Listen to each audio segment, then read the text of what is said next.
kinds of styles. And I promise you that some of us talk like teachers.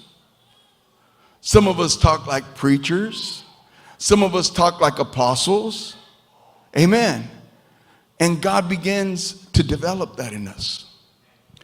God begins to perfect that in us. Why? Because each one of us has a very important and specific role that only you, amen, can fulfill. Amen. Even in the ministry of say, music in the house of the Lord, no two people beat the drum the same. No two people play the keyboard the same. Nobody sings the same kind of tones or the same pitches. Everybody has a little bit different presentation.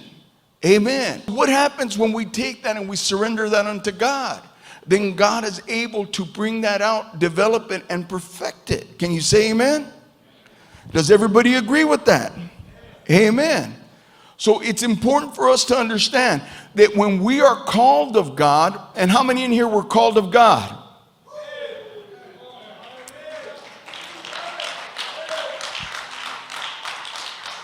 Let's try that again. How many in here were called of God?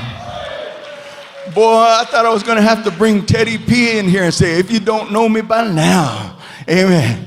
If you don't know by now, after all the time that you've been in the house of the Lord, or you've been in a place with God, wherever it was that God brought you up out of, you know that it wasn't an accident. That day when somebody gave you a card to the program, that day when somebody gave you a card to the church, that day when somebody invited you to a youth service. And some of you are saying, you know what, Brother Ray, I was raised under the pews. That day that somebody came in and talked to your father, talked to your mother, and invited them into the house of the Lord. It wasn't an accident.